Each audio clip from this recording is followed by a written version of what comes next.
Abra sua Bíblia comigo no livro de 1 Samuel.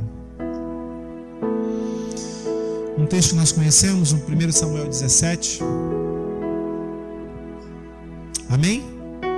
1 Samuel 17. Todos? Ô gente, vocês estão aí?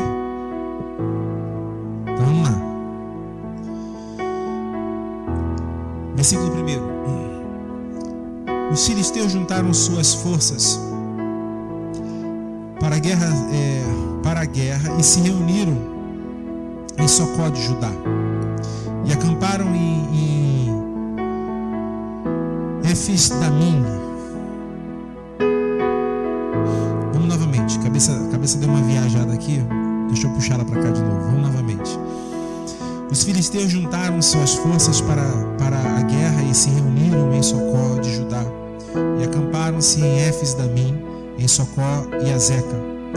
Saul e os israelitas reuniram-se e acamparam-se no vale de Elá, posicionando-se em linha de batalha para enfrentar os filisteus. Os filisteus ocuparam uma coluna, os israelitas outra, estando o vale entre eles. Um guerreiro chamado Golias, que era de Gate, veio do acampamento filisteu. Tinha 2,90 metros de altura. Ele usava um capacete de bronze e vestia uma couraça de escamas de bronze que pesava 70 quilos. Nas pernas usava caneleiras de bronze e tinha um dardo de bronze pendurado nas costas.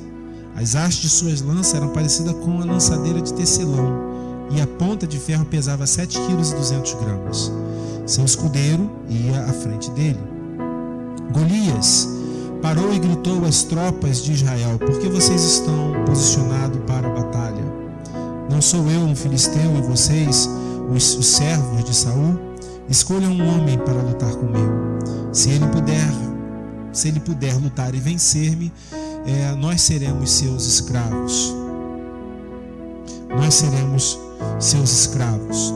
Todavia, se eu o vencer e o puser fora de combate, vocês serão nossos escravos e nos servirão. E acrescentou: eu desafio hoje as tropas de Israel. Mandem-me um homem para lutar sozinho comigo. Ao ouvirem as palavras do filisteu, Saul e todos os israelitas ficaram atônitos e apavorados. Davi era filho de Jessé, o efrateu de Belém de Judá. Jessé tinha 8 filhos e já era idoso na época de Saul. Os 3 filhos mais velhos de Jessé tinham ido para a guerra com Saul: Eliabe, o mais velho, Abinadab, o segundo, e Samá, o terceiro. Davi era o caçula. Os 3 mais velhos seguiram Saul, mas Davi ia ao acampamento de Saul e voltava para apacentar as ovelhas de seu pai em Belém. Durante 40 dias o filisteu aproximou-se de manhã e de tarde e tomou posição. Nessa ocasião, Jessé disse ao seu filho Davi: pegue uma arroba de grãos tostados e de 10 pães e leve-os depressa aos seus irmãos do acampamento. Leve também 10 queijos ao comandante da unidade deles. Veja como estão os seus irmãos e traga-me alguma garantia de que estão bem. Eles estão com Saul e com todos os homens de Israel no vale de Elá, lutando contra os filisteus. Levantando-se de madrugada, Davi deixou o rebanho com outro pastor, pegou a carga e partiu, conforme Jessé lhe havia ordenado. Chegou ao acampamento na hora em que o grito de batalha, o exército estava saindo para suas posições de combate. Israel e os filisteus estavam se posicionando em linha de batalha, frente a frente. Davi deixou o que havia trazido como responsável pelos suprimentos e correu para a linha de batalha para saber como estavam os seus irmãos. Enquanto conversava com eles, Golias, o guerreiro filisteu de Gate, avançou e lançou o seu desafio habitual. E Davi o ouviu. Quando os israelitas viram o homem, todos fugiram cheios de medo. Os israelitas diziam entre si: vocês viram aquele homem? Ele veio desafiar Israel. O rei dará grandes riquezas a quem vencer. Também lhe dará sua filha em casamento e isentará de impostos de Israel a família de seu pai.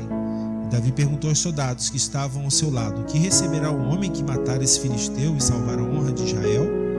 Quem é esse filisteu incircunciso para desafiar o exército de Deus vivo? repetiram a Davi o que havia comentado e lhe disseram: é isso que receberá o homem que o matar. Então Eliabe, irmão mais velho de Davi, ouviu Davi falando com os soldados, ficou muito irritado com ele e perguntou: por que você veio até aqui? Com quem deixou aquelas poucas ovelhas no deserto? Sei que você é presunçoso e que o seu coração é mau. Você veio só para ver a batalha. E disse Davi: o que fiz agora? Será que não posso nem mesmo conversar? Ele então se virou para o outro lado e perguntou a mesma coisa. E os homens responderam o que havia falado antes, né? As palavras de Davi chegaram aos ouvidos de Saul, que mandou chamar com o coração, que mandou chamar. Davi disse a Saul: ninguém deve ficar com o coração abatido por causa desse filisteu. Teu servo irá com ele. Respondeu Saul: o que você tem condições de lutar? Você não tem condições de lutar contra esse filisteu. Você é apenas um rapaz e ele é um guerreiro desde a mocidade. Davi, entretanto, disse a Saul: teu servo toma conta das tuas ovelhas, das ovelhas do seu pai. Quando aparece um leão, um urso e leva uma ovelha do rebanho, eu vou atrás dele, dou-lhe golpes e livro a ovelha de sua boca. Quando se vira contra mim, eu pego pela juba e lhe dou golpes até matá-lo. Teu servo pode matar um leão e um urso. Esse filisteu incircunciso será como um deles, pois desafiou os exércitos do Deus vivo. O Senhor que me livrou das garras do leão e das garras do urso me livrará das mãos desse filisteu. Diante disso, Saul disse a Davi: vá, e que o Senhor esteja com você. Saul vestiu Davi com sua própria túnica, colocou uma armadura e lhe pôs um capacete de bronze na cabeça. Davi prendeu sua espada sobre a túnica e tentou andar, pois não estava acostumado com aquilo, e disse a Saul: não consigo andar com isso, pois não estou acostumado. Então tirou tudo aquilo e em seguida pegou um cajado, escolheu no riacho 5 pedras lisas, colocou-as na bolsa, isto é, no seu alforje de pastor, e com sua atiradeira na mão aproximou-se do filisteu. Enquanto isso, o filisteu, com seu escudeiro à frente, vinha se aproximando de Davi. E olhou para Davi com desprezo e viu que era só um rapaz ruivo, de boa aparência, e fez pouco caso dele. E disse a Davi: acaso sou um cão para que você venha contra mim com pedaços de pau? E o filisteu amaldiçoou Davi, invocando os seus deuses, e disse: vem aqui e darei a sua carne às aves do céu e aos animais do campo. Davi, porém, disse ao filisteu: você vem contra mim com espada, com lança, com dardos, mas eu vou contra você em nome do Senhor dos Exércitos, o Deus dos Exércitos de Israel, a quem você desafiou. Hoje mesmo, Senhor, o entregará nas minhas mãos e eu o matarei e cortarei a sua cabeça. Hoje mesmo darei os cadáveres do exército filisteu, a ave do céu e os animais selvagens. Toda a terra saberá que há Deus em Israel. E todos os que estão aqui saberão que não é por espada ou por lança que o Senhor concede vitória, pois a batalha é do Senhor. Ele entregará todos vocês em nossas mãos. Quando o filisteu começou a vir em direção de Davi, este correu para a linha de batalha para enfrentá-lo. Tirando uma pedra do seu alforje, arremessou-a com a tiradeira e atingiu o filisteu na testa, de tal modo que ela ficou encravada e ele caiu, dando com o rosto no chão. Assim Davi venceu o filisteu com uma tiradeira e uma pedra. Sem espada na mão, derrubou o filisteu e o matou. Davi correu, pôs os pés sobre ele e desembainhou a espada do filisteu, acabou de matar, cortando-lhe a cabeça com ela. Quando os filisteus viram que o seu guerreiro estava morto, recuaram e fugiram. Então os homens de Israel e de Judá deram um grito de guerra e perseguiram os filisteus até a entrada de Gate e até as portas de Ecrom. Cadáveres de filisteus ficaram espalhados ao longo da estrada e saíram de Saaraim até Gate e Ecrom. Até aqui. Amém? É um texto bastante extenso, mas eu queria ler todo o texto, porque nós conhecemos bem essa história, mas o fato de conhecer bem a história, às vezes os detalhes passam, porque é um texto grande, então a gente sempre fala, não, você conhece a história, então eu acho válido a gente ler todo esse texto, fazer toda essa leitura mais extensa, para que a gente possa resgatar os detalhes dessa história que vai nos ensinar um pouco hoje. Amém? Vamos orar para que Deus nos abençoe, para que Deus alcance o nosso coração. Pai, nós nos colocamos nas Tuas mãos e apresentamos a nossa vida diante de Ti, para que nesse momento a ministração da Tua palavra ela seja uma realidade, ela seja de verdade em nossos corações. Então nesse momento nós abrimos, nós estamos com o coração aberto para que sem resistência Tu possas fazer a Tua vontade, a Tua obra, o Teu querer. Que os detalhes das Tuas palavras, da Tua palavra, venham fincar em nossos corações valores imutáveis dentro de nós. Em nome de Jesus. Em nome de Jesus. Amém? Amém? Nós estamos falando nesse princípio de culto, a importância de nós entendermos a fraqueza aos olhos de Deus. E a importância de nós entender o que é ser forte aos nossos olhos. Então, a fraqueza aos olhos de Deus é mais forte do que aquele que acha-se forte, que encontra-se forte. Nós estamos acostumados muitas vezes a tentar resolver a nossa vida, resolver as nossas situações, o caminhar na nossa vida dentro de uma concepção humana, de uma concepção horizontal, terrena, a mudar a condição de alguma coisa. E a dificuldade toda hoje para o povo de Deus é exatamente conseguir enxergar, ver, confiar naquilo que não se vê, naquilo que não se enxerga. A gente não consegue enxergar Deus, a gente não consegue ver o Senhor, mas Ele é real. Só que os problemas que você passa, você consegue enxergar. A situação que você vive, você consegue enxergar. E essa é a dificuldade da gente conseguir enxergar algo, nós conseguimos perceber algo e ao mesmo tempo conseguir fechar os olhos e falar assim: há um Deus que está sobre todas as coisas. Deus me ensina a como fazer. Deus me ensina a como conduzir a minha casa. Me ensina a como conduzir meu casamento, a como ser um funcionário dentro daquela empresa que a ameaça de demissão é grande, a como ser um funcionário dentro daquela empresa onde a fofoca é enorme, e por aí vai. Porque em cada conceito, em cada ponto que nós vivemos um grupo social diferente. Quando você entra na sua família, você vive o grupo social da sua casa, da sua família. Quando você sai da sua família e dirige-se ao seu trabalho de manhã, você vai entrar num outro grupo social que as regras são outras, que a forma de ser é outra, que a forma de você, de relacionamento é outra. Quando você sai do seu trabalho e que você vem para a igreja, você está num outro grupo social, que a regra de se comportar dentro desse grupo social é outra, e o que você enxerga também já é outra. Então nós somos habituados a moldarmos a cada condição da vida.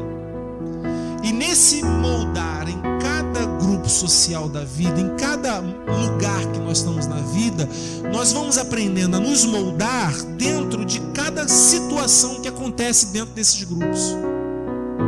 Não sei se você está me entendendo. Nós somos acostumados a nos moldarmos a cada condição que é estabelecida dentro desse grupo. Por exemplo, vamos entrar aqui no texto para a gente entender. Israel está sendo afrontado, eles estão há 40 dias se colocando em posição de batalha. Os filisteus de um lado, Israel de outro. Eles estão no alto de uma colina, Israel está no alto de outra colina, onde aqui no meio está o vale. Há 40 dias, 2 vezes por dia, eles param o que estão fazendo e vão para para esse local de batalha preparados para guerrear, preparados para lutar, preparados para morrer ou viver ou vencer, se ajustam, se colocam, mas ao invés de acontecer a briga, a guerra, como sempre estava acostumado a acontecer, há um camarada de 2,90 metros que sai do meio das fileiras ali do exército de Israel, dos filisteus, e que desce até o vale. Ele e o seu escudeiro, aquele que toma conta, aquele que carrega, né? Ele e o seu escudeiro. E ao chegar lá embaixo, ele começa a gritar: não precisamos guerrear, nós não precisamos lutar, nós podemos lutar apenas eu e mais um, dá-me um homem, para que possamos guerrear, e aquele que vencer, a nação, o povo, vai dominar sobre o outro.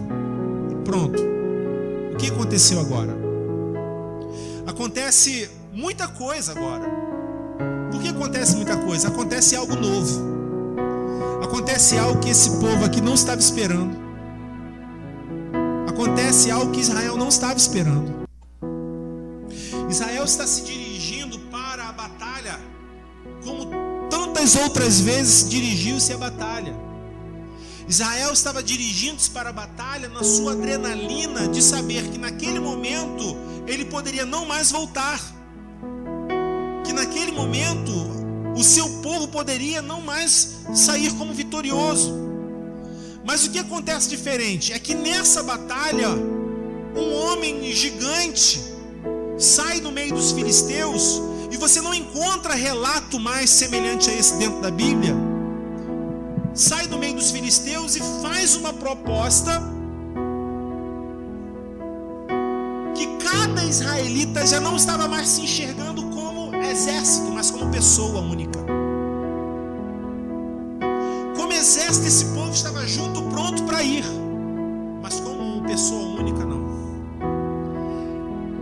Ele faz um chamado para esse povo de Israel e desmonta o exército, porque eles fazem, esse Golias faz com que cada soldado enxergue a sua própria vida. Cada soldado enxergue o seu próprio medo, a sua própria deficiência, a sua própria limitação. Por que eles não descem ao exército? Por que eles não desceram? Nenhum deles desceram até Golias, porque eles não se achavam preparados suficientemente para enfrentar o desafio que estava à frente dele. E se eu não me acho que eu estou suficientemente preparado para enfrentar o desafio, é porque eu estou débil, eu estou debilitado em alguma coisa, eu estou quebrado em alguma coisa. Então eu, Sandrinha, Anderson e Aparecida, nós quatro somos juntos e somos fortes. Mas quando a proposta que vem do outro lado vem para você somente, e quando é você que tem que enfrentar somente, nós vamos perceber que muitas vezes na nossa vida nós nos deparamos com algumas situações que travamos, mas no meio da comunidade nós estamos falando de Deus como Deus. Quantos concordam comigo? Não sei se está dando para entender, irmão. Acabamos de entrar aqui, tu que vais diante de mim, endireitando, né, caminhos tortos, tu que quebras as portas de bronze e despedaça. O Senhor quebra os grilhões, aleluia. O Senhor, ai que maravilha. E quando você sai daqui, há um problema diante de você, que a igreja não está mais forte de você, você não está mais vivendo em comunhão, você não está mais saindo em batalha com todo mundo junto. Vamos lá, gente, vamos. Mas de repente você se encontrou numa situação que é você dentro do seu quarto, chorando com seu travesseiro, sem saber o que fazer. E agora? O Golias desceu para afrontar só você. Ele olha para a colina e vê um exército inteiro. Você não consegue enxergar o exército inteiro, você consegue enxergar você. Ele fez você olhar para dentro de você e ver que você está quebrado, Ele fez você olhar dentro de você e enxergar o seu medo, enxergar o seu erro, enxergar que você não vale, que você não presta, que você é uma farsa, que você é mentiroso, que você não ora, que você não jejua, que você diz: eu não posso fazer isso porque não vai dar. Quantas pessoas têm medo de colocar as mãos na cabeça de um endemoniado porque ele pode humilhar? Eu não posso colocar a mão na cabeça dele, depois ele fala as coisas, eu estou roubado. Não é? E o que é isso? Isso é que nós estamos acostumados a estar no exército, mas nós não estamos no exército. Isso é que nós estamos acostumados a vestir a roupa, mas dentro de nós não somos o que temos que ser. Nós estamos acostumados a marchar com força, mas dentro de nós não somos nada daquilo que estamos aparentando. Então quando você encontra um irmão do seu lado: aleluia, irmão, como é que tá? Aleluia, Deus é muito maravilhoso, Deus é... Deus, só Deus na terra, bate mão e faz, né? Aquela coisa toda tal. E aí quando você chega dentro de casa, que você tem que ser a mulher sábia, que você tem que ser o homem sábio, que você tem que ser a pessoa que expressa então a glória de Deus como você expressou, pum! O Golias te intimidou. Eu não consigo ser na individualidade o que eu sou na coletividade. Eu não estou conseguindo viver na individualidade o que eu expresso na coletividade. E se eu não sou na individualidade aquilo que eu não sou, aquilo que eu sou na coletividade, então eu não sou na coletividade o que eu demonstro ser. Porque eu sou apenas aquilo que eu sou quando eu sou sozinho. Gente, dá para entender esse negócio aí?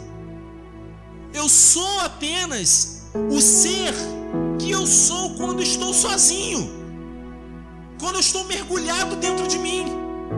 Quando Davi entra no seu quarto, fecha a sua câmara e ele olha para Deus dizendo: Senhor, Tu és o meu pastor, nada me faltará, Tu me faz deitar em pastos verdejantes e águas tranquilas.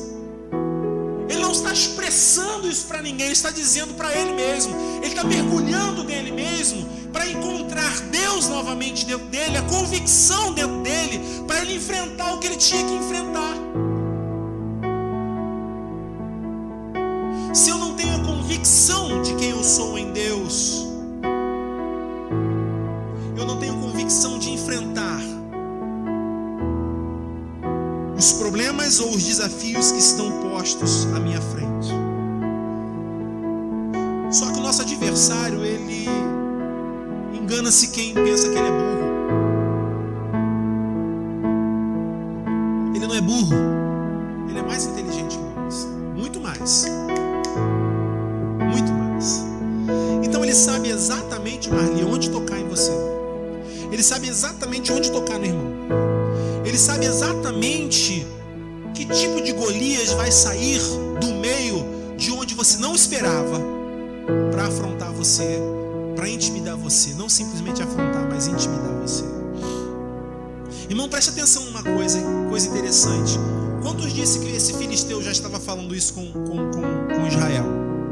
40 dias. Uma vez por dia só? Não, 2 vezes. Então ele já tinha feito isso quantas vezes? 80 vezes. Pensa comigo, irmão, que negócio é esse? Que guerra fria é essa? Que loucura é essa? Que todos os dias, 2 vezes por dia, os camaradas se preparam, colocam capacete, colocam armadura, colocam tudo e vão para a batalha. Hoje é o dia, hoje não vai dar, hoje o bicho vai pegar mesmo, tal, aquela coisa toda. Detalhe, imagine que estar à disposição, estar em alerta o dia inteiro. Não era simplesmente, gente, está na hora de guerra, vamos lá, vamos botar roupa. Negativo, botar armadura. Estavam em alerta, em sobreaviso, né? Em prontidão. A tensão não parava. A primeira vez Golias faz isso, a segunda, terceira, 20ª, 30ª,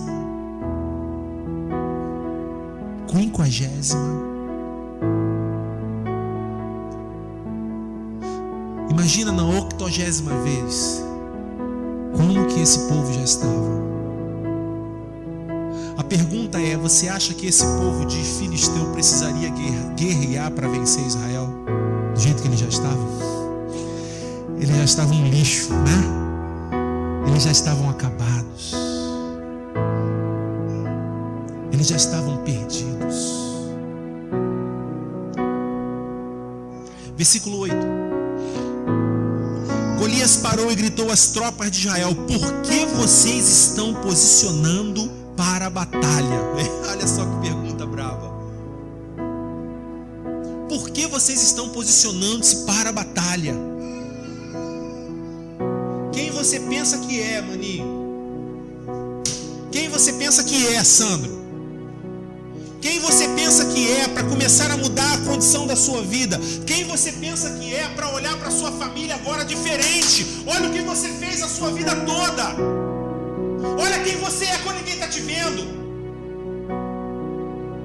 Olha a sua oração, olha a sua leitura bíblica, que ridículo que é. São os investimentos que o Golias espiritual de hoje faz sobre a vida do cristão e que ele fica amarrado, se sentindo acuado. Então ele olha para mim, para você, e diz: por que você está saindo da batalha? De que adianta sair a batalha? De que adianta você mudar a sua condição? De que adianta você hoje estar aqui dizendo amanhã vai ser diferente? Amanhã, quando você levantar de dia, de manhãzinha para ir trabalhar ou alguma coisa, algo vai dizer: tá aí, Adriano, não adiantou nada o culto de ontem. Não adiantou nada você começar isso. Tá vendo aí? Você é um porcaria. Você é um bostinha. Podia falar isso, gente? Já foi. Mas não é assim que a gente pensa, gente? Não é ou não é? Não é ou não é, eu só te dei uma opção, né? Só ou não é. É ou não é? Amém? Amém ou não? Versículo 9. Ainda o gigante dizendo: se ele puder lutar e vencer-me. Essa palavra aqui, o se, essa partícula condicional, isso aqui é pesado demais. Essa mesma palavra, se ele é utilizado pelo mesmo Espírito para Jesus. Jesus está sendo conduzido, Jesus foi conduzido ao deserto pelo Espírito Santo, amém? Quantos dias ele permanece lá no deserto? Quantos? 40 dias. 40 dias, olha que coisa interessante. 40 dias. Só que o adversário não veio tentar Jesus no 20º, no 10º, mas ele veio no 40º. No 40º dia, Satanás aproxima-se de Jesus e diz o que para ele? Como é que ele começa? Se o quê? Se és filho de Deus, manda que essas pedras se transformem em pães. Eu já preguei sobre isso aqui uma vez. Não acredito que a tentação de Jesus tenha sido simplesmente pedras se transformarem em pães. Jesus multiplica pães, Jesus multiplica peixe, água sai da rocha, o machado que flutua, sabe, é o alimento espiritual, é o maná. Então você vê um montão de milagres assim, que quando você fala assim: Jesus poderia transformar pedras em pães? Pode, transformou água em vinho. Não imagino que o pecado ou o errado de Jesus seria ele comer pães, mas eu acredito que a maior tentação estava na primeira frase: se és filho de Deus. Porque se és filho de Deus, ele está dizendo: seu Fernando, o senhor tem certeza que você é filho de Deus? Vitor, você tem certeza? Não tem certeza, Vitor, olha para a sua vida. Olha, Laninha, olha como é que está a sua vida. Olha como é que está essa condição. Você tem certeza? Caramba. Será que eu sou filho? A resposta de Jesus é fantástica. A resposta de Jesus diz: olha, nem só de pão viverá o homem. Beleza? Mas eu acredito que a segunda resposta é que vai para Satanás, mas de toda palavra que sai da boca de Deus. E esse toda palavra que sai da boca de Deus é como se Jesus estivesse segurando o cangote dele, levando ele a 40 dias atrás, no momento do batismo, onde Deus estava dizendo: esse é o meu filho amado e nele eu tenho prazer, nele eu me comprazo. Por isso ele estava dizendo: Satanás, ele me disse isso, ele me ama. Não há dúvida de que ele me ama. Não há dúvida de que o amor dele sobre a minha vida é real. Não há dúvida de que o amor de Deus sobre a sua vida é real. Não há dúvida. Amém? Não importa o que o irmão ou a irmã esteja vivendo ou esteja passando, Deus o ama, Deus a ama com amor incondicional. Amém? Diga para quem está desse lado, olha, Deus te ama com amor incondicional. Não há dúvida. E se Ele ama-nos, e se Ele nos ama com esse amor incondicional, então a nossa disposição na batalha agora ela tem que ser diferente. A disposição de eu olhar para essa batalha, ela é diferente.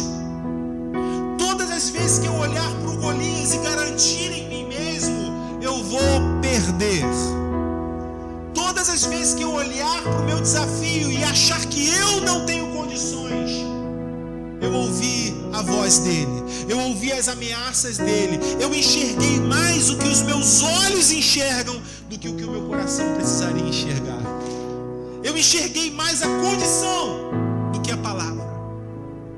Se Jesus, voltando ao deserto, se Jesus desse mais atenção à necessidade da comida, à necessidade do alimento, ele poderia pensar, é verdade, ele não pode me amar, porque eu olho para ao meu redor e eu vejo que eu estou há 40 dias e 40 noites sem água, sem comida, sem banho, sem local. Eu vejo os animais se alimentando, mas eu vejo que eu estou abandonado. Eu vim cumprir a vontade dele e ele me abandonou. Eu vim fazer o que ele quis e o Espírito Santo me trouxe para cá. O princípio que nós temos de reclamar e murmurar não é porque os nossos olhos estão em Deus, é porque está no lugar errado. O princípio do choro amargoso não é porque os nossos olhos ficaram em Deus, é porque os nossos olhos se colocaram, se puseram ou pousaram no local errado. E todas as vezes que ele está no local errado, eu vou enxergar a dívida, mas não enxergo Deus. Eu vou enxergar o problema no casamento, mas eu não enxergo no que Deus pode fazer.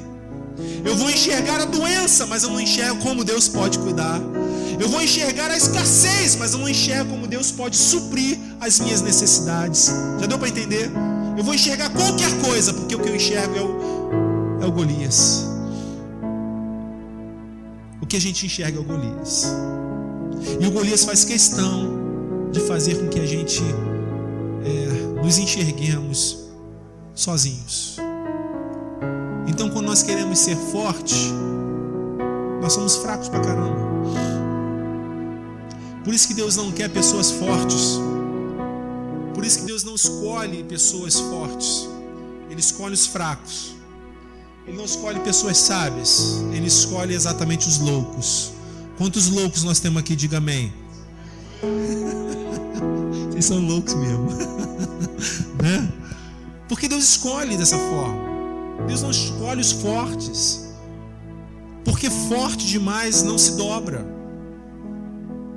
O povo sofre porque tem dura cerviz. E quando se fala sobre dura cerviz, é a cervical. Dura cerviz, se eu tenho uma cerviz, uma coluna cervical enrijecida, eu não consigo fazer que movimento? Abaixar a cabeça. Esse povo não me serve porque tem dura cerviz, ou seja, esse povo não me serve porque é dono de si mesmo, ele não consegue abaixar a cabeça. Então o que nós precisamos, irmão, entender que nós não somos fortes. Irmão, para de guerrear com você mesmo. Para de tentar consertar tua família com a tua força. Para de tentar converter teu marido e tua esposa, irmão. Ameaçar o teu marido e tua esposa, porque Deus vai pesar a mão. Isso é palavra de Golias, não é palavra de Jesus. O que você tem que fazer? Entra nessa batalha em nome do Senhor dos Exércitos. Entra nessa batalha da forma correta, como tem que ser. Preste atenção, irmão. Se estão fazendo conspiração no trabalho, se estão fazendo e acontecendo, você não tem que pagar na mesma moeda. Mas pastor, estão armando para mim, irmão. Se você tentar desvendar ou tentar desfazer o que estão fazendo, você está olhando para Golias. O que eu faço então, pastor? Seja certo, seja de verdade, seja da verdade. Se nós formos de verdade, da verdade, Deus garante. A sua empresa pode estar passando por recessão, pode até te mandar embora, mas se você é da verdade e de verdade, Deus não vai desamparar você. Acredite nisso. Deus não vai nos desamparar. E aí os homens ficam desesperados. Meu Deus, vai passar uma barca. E agora? Para onde que eu vou? Tira o olho do Golias. Tira o olho do Golias. Mas pastor, eu não consigo porque o Golias está cheio de contas para pagar. Eu não consigo olhar para ele e não ver as contas. Você está sendo forte. E você vai cansar. E você vai desanimar. E você vai murmurar. E você vai se magoar com Deus. Porque você foi para a igreja, você é dizimista, você é ofertante, Deus não fez nada. Mas Ele não fez nada porque você não deixou Ele fazer nada. Diga para quem está ao seu lado, diz: relaxa, relaxa. Amém? Sim ou não, gente? Amém ou não? Eu ia falar sobre o versículo 11, mas já falei, né? Que ele, acho que já... Versículo 11 fala assim: ouvindo as palavras dos filisteus, Saul e todos os israelitas ficaram atônitos e o quê? Apavorados. Eles não estavam tranquilos nem favoráveis, eles estavam apavorados. Desesperados. Amém?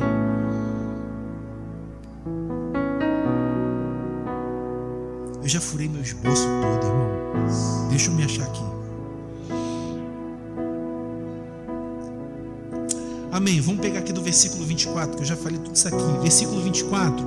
Versículo 23 está dizendo: enquanto conversava com eles, Golias, o guerreiro filisteu de Gate, avançou e lançou de seu desafio habitual, que já era a 80ª vez.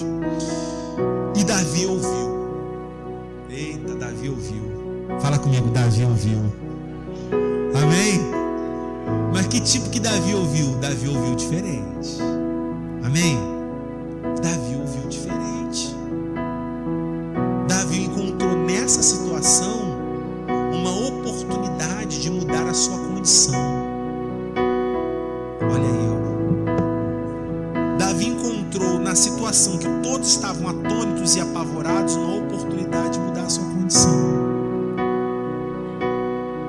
Davi não era bobo não, gente.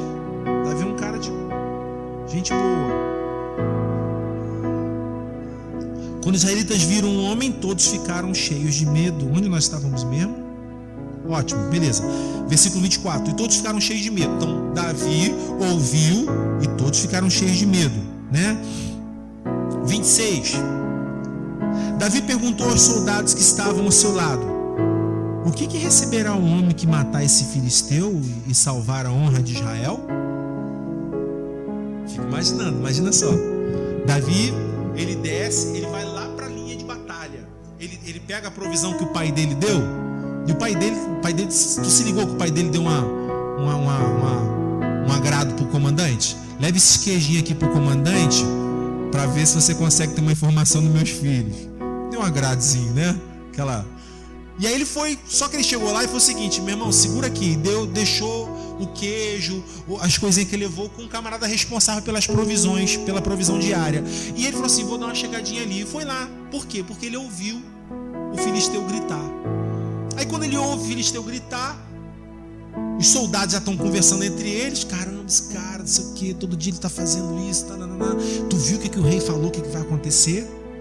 O rei falou que vai dar a filha, que vai dar riqueza e que vai tirar os impostos todinho de Israel da casa de seu pai. Davi falou assim: o quê? Davi falou assim: o que você falou? O que o rei vai fazer por quem matar esse camarada aí? Aí ele falou, ele repetiu tudinho. Na mesma hora, Davi falou assim: caraca, tá aí a oportunidade. Irmão, preste atenção numa coisa. Você quer ter coisas diferentes? Comece a praticar coisas diferentes. Você quer viver algo diferente? Você já percebeu que muitas das coisas que nós fazemos na nossa vida é sempre a mesma coisa? E a gente sempre almeja, espera alguma coisa diferente? Irmão, se você joga a mesma semente no seu terreno todo dia, você quer que nasça o quê? Todo dia tu joga uma semente de manga. E o infeliz está esperando que nasça goiaba. Não vai nascer goiaba. Por que não vai nascer goiaba? Porque a gente faz a mesma coisa todo dia e você quer ter um emprego diferente. Você faz a mesma coisa sempre, você quer que a relação familiar seja diferente. O camarada não leva a mulher para jantar fora nem sequer uma vez. Não compra uma lingeriezinha diferente. Não vai namorar num lugar diferente. E ele quer que a relação aqueça. Só se for com lança-chamas nele. Você está entendendo? Alô? Irmão, presta atenção. Se nós queremos coisas diferentes, nós precisamos começar a ouvir e enxergar o que está ao nosso redor como oportunidade de viver coisas diferentes. Então, dentro de uma crise de Israel, desse exército, Davi olhou dizendo assim: opa, tem coisa aí. Tem coisa aí. E aí você percebe que quando ele fala assim, olha, o rei disse que vai dar riqueza, vai dar a filha, o rei disse que vai dar a isenção dos impostos, né? Aí ele fala assim, o que vai receber? Entendeu? O que receberá um homem que matar esse filisteu e salvar a honra de Israel? Aí eles falam, aí ele diz: quem é esse filisteu incircunciso para desafiar o exército de Israel? Do Deus vivo. Presta atenção.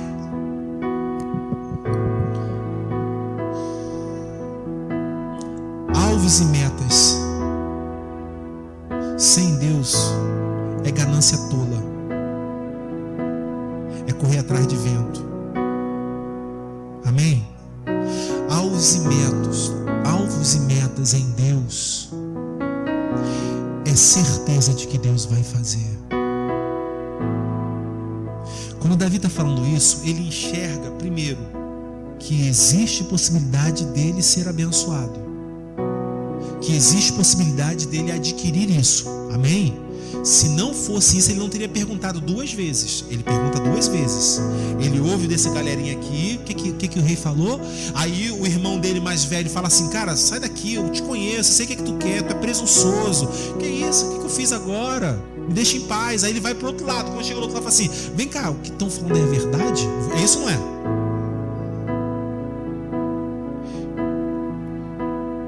Agora ele vai dizer assim: então eu vou. Por que ele vai? Porque ele já é treinado. Ele foi treinado por Deus ao longo da sua pequena vida, que ele é um jovem ainda aqui, ao longo da sua pequena vida, para momentos como esse. Ele não fugiu do seu treinamento. Ele não desistiu. Para lembrar um pouquinho mais atrás, cadê Michel? Para lembrar um pouquinho mais atrás, ele é o pastor de ovelhas, não é isso? Samuel está... Deixa eu ficar fora com menos. Tá aí. Samuel, ele é o camarada que é o profeta daquela época, que está na casa de Jessé, que é pai de Davi, e que ele não é lembrado.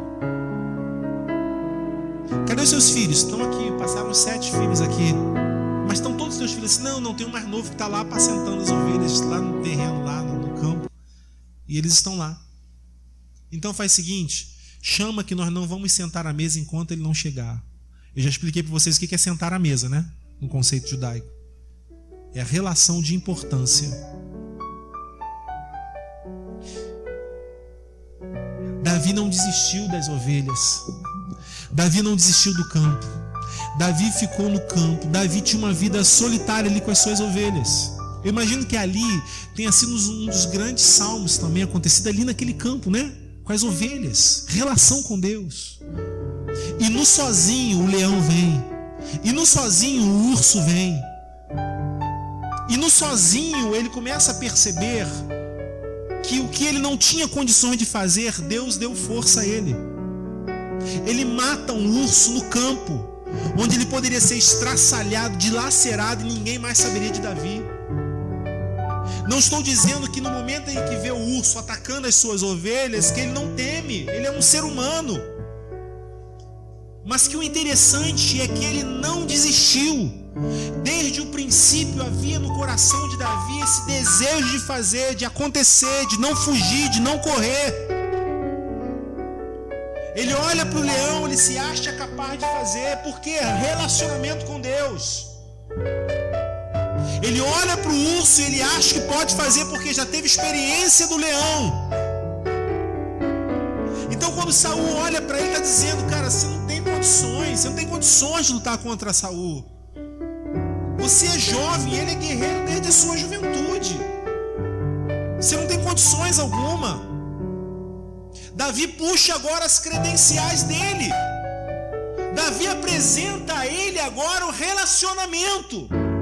O que Davi estava mostrando para esse rei não era simplesmente que ele matou o leão e que ele matou o urso. O que Davi estava apresentando ao rei, dizendo o seguinte: eu tenho vida com Deus. Eu sei quem me livrou do urso, eu sei quem me livrou do leão, eu sei quem é o meu Senhor, eu sei que o meu Salvador vive, que Ele está sobre a minha vida. E se lá no campo, no apacentar as ovelhas, Ele me livrou, quem é esse incircunciso? Se nós não sabemos quem somos diante de Deus, não é necessário um Golias para nos derrotar. Se nós não sabemos que relacionamento nós temos com Deus, não é necessário um desafio muito grande para te derrubar. É qualquer desafio.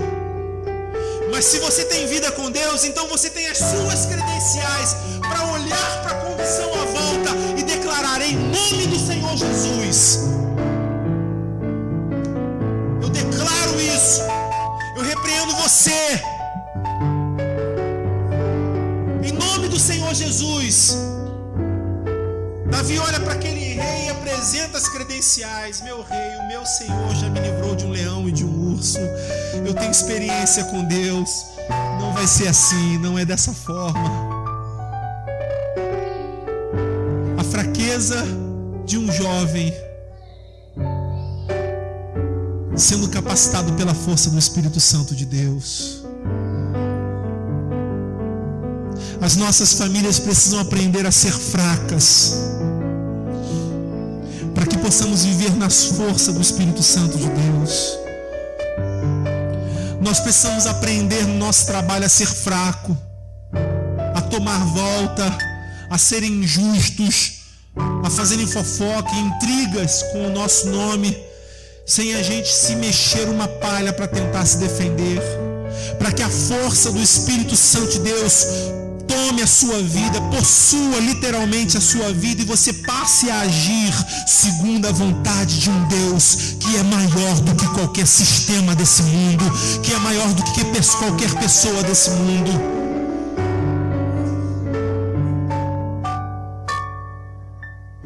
Oh Deus, você pode dizer amém, irmão?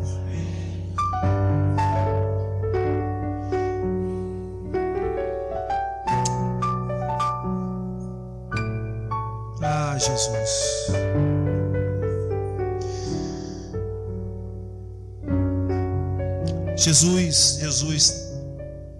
A gente vai ter um confronto entre aquilo que é horizontal para aquilo que é vertical. Você vai me entender? Saul, versículo 38. Saul vestiu Davi com a sua própria túnica, colocou uma armadura e lhe pôs um capacete de bronze na cabeça. Horizontalidade. Qual que é a horizontalidade? A horizontalidade é a forma que todo ser humano pensa. Da forma horizontal, todo mundo pensa a mesma coisa. Eu acredito que Deus esteja esperando de nós a verticalidade, esse pensamento que vai para o alto, pensamento que está olhando para cima, pensamento que está conectado em Deus, que está plugado em Deus. Davi coloca tudo aquilo e ele começa a se sentir mal, sabe por quê? Porque para o leão e para o urso ele não precisou de nenhuma armadura. Ele não precisou de nenhuma proteção contra dardo, contra as dentes, contra qualquer outra coisa. Davi começa a dizer: esse não sou eu. Nós precisamos entender, irmãos, que onde nós estamos, se há coisas erradas, nós não precisamos fazer coisas erradas para sermos aceitos. Sabe por quê? Porque esse não é você. Nós precisamos entender que quando estamos sozinhos, se estamos querendo fazer coisa errada, a gente tem que olhar para a gente e dizer assim: esse não sou eu.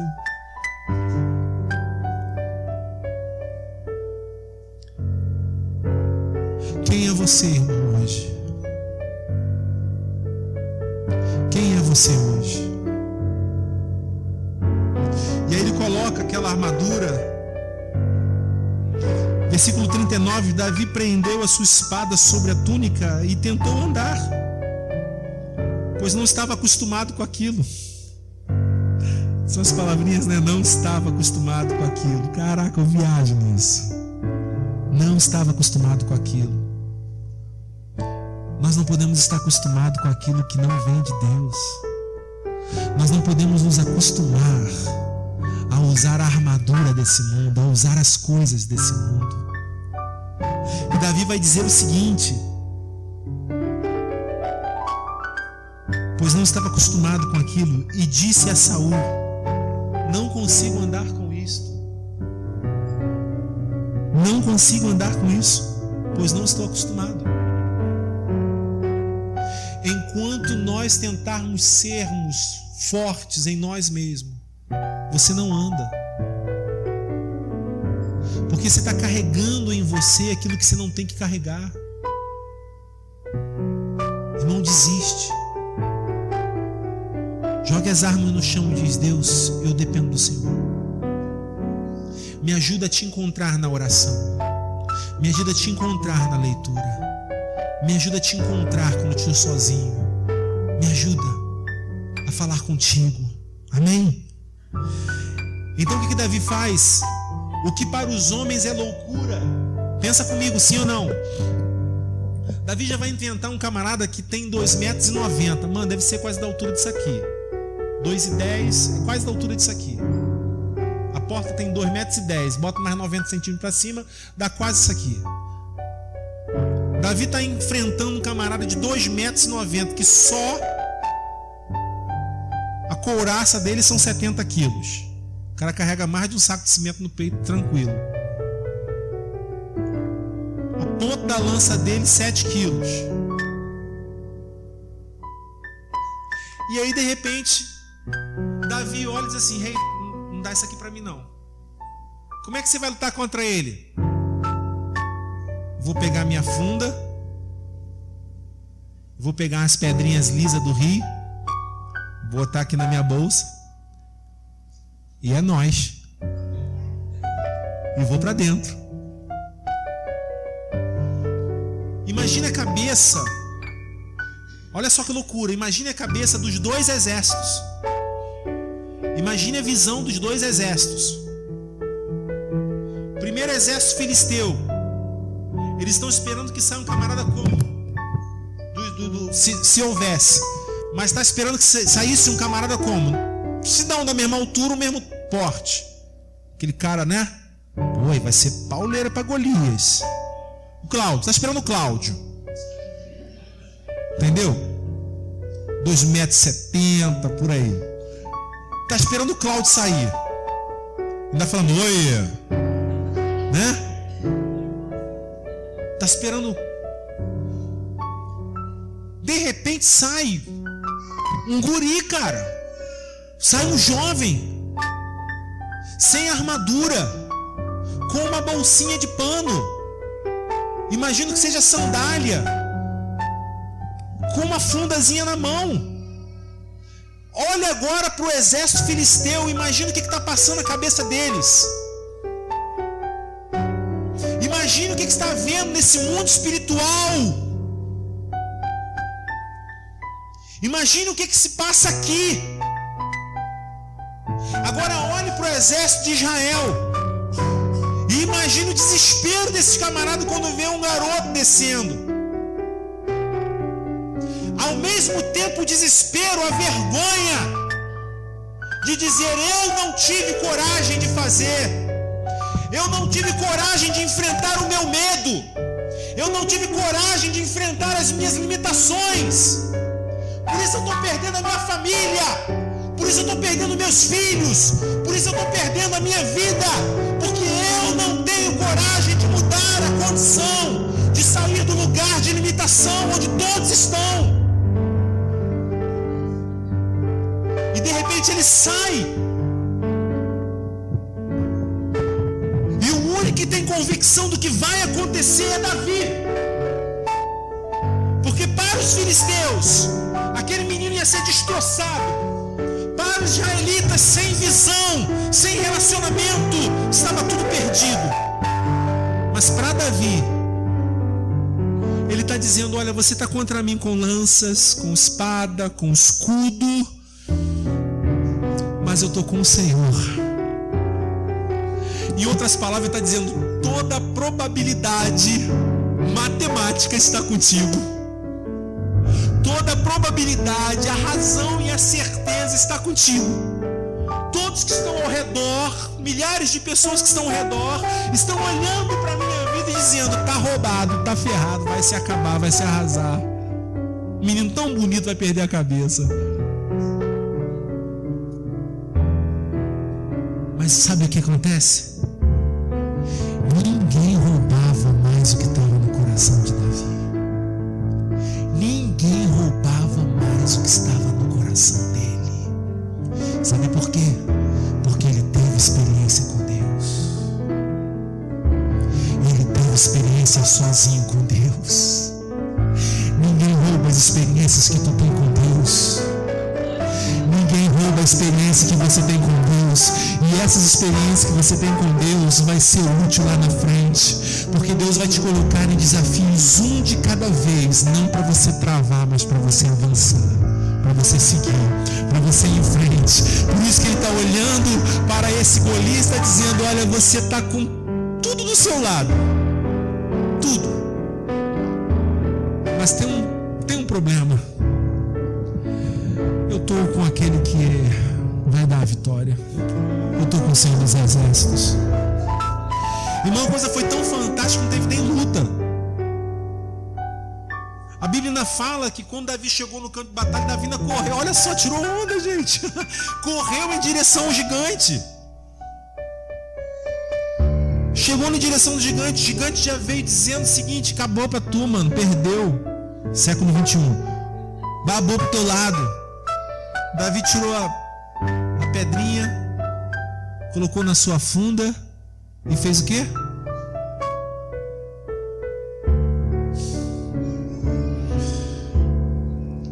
Agora preste atenção e eu vou fechar com isso. Davi sabia usar a funda? A Bíblia falou a tiradeira, né? Vamos usar a tiradeira. Davi sabia usar a tiradeira? Sabia. Davi não procurou assim: Michel, o que você tem para lutar com o gigante? Pô, tem uma tiradeira. Pô, nunca usei, mas me dá aí. Ia funcionar?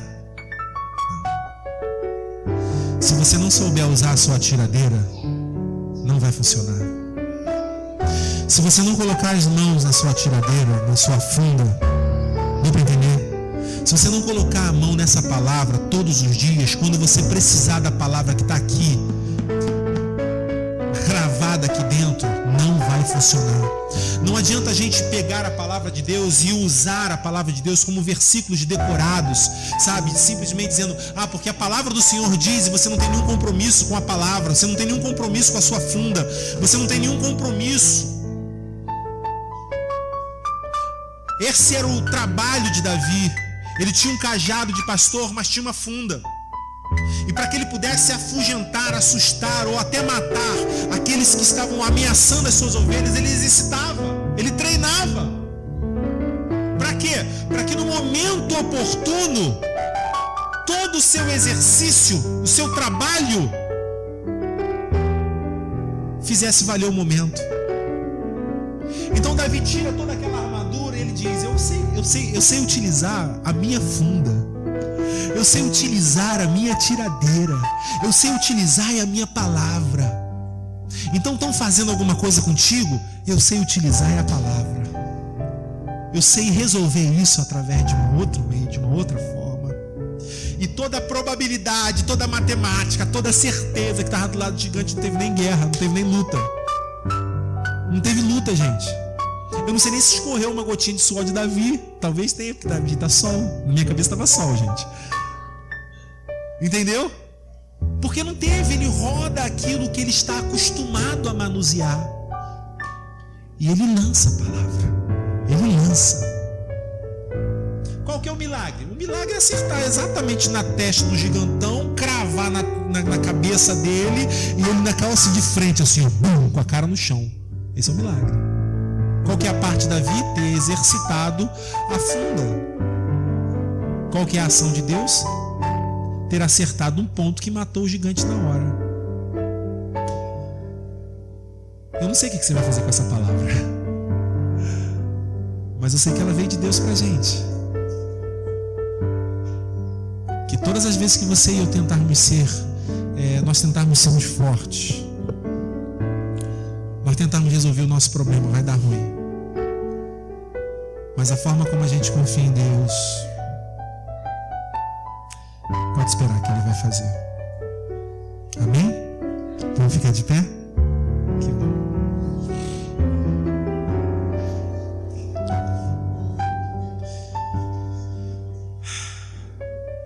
Irmãos, os irmãos já perceberam que o domingo passado eu estive ausente? Pode parar. Que domingo passado eu estive ausente e não tem jeito. Alguns domingos eu vou estar ausente por causa de trabalho, né? O trabalho e às vezes eu sou escalado, não tem jeito, tem que trabalhar. Mas eu quero pedir para os irmãos não pararem, não desistam. Amém? Não pararem, vamos estar aqui, vamos permanecer aqui. Esse é o local onde acredito que nós recebemos um bom alimento de Deus, um bom alimento de Deus. Amém? Mãe vai nos abençoar com a oração.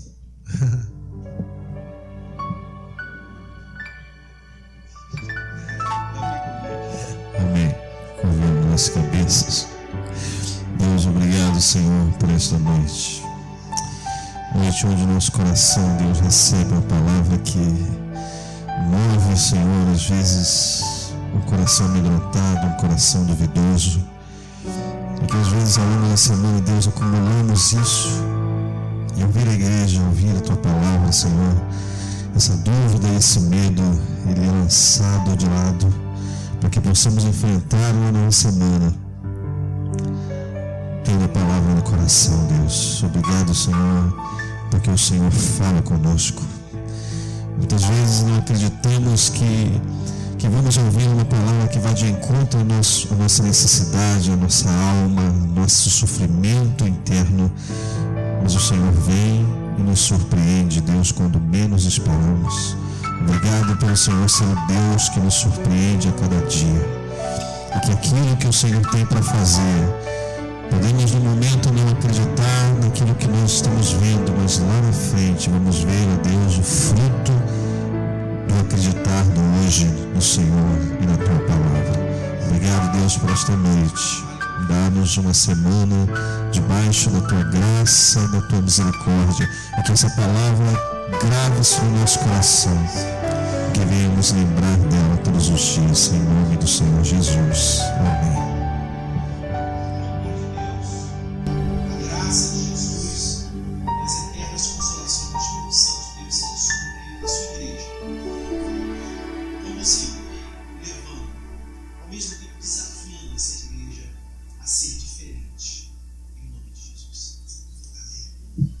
Cristo.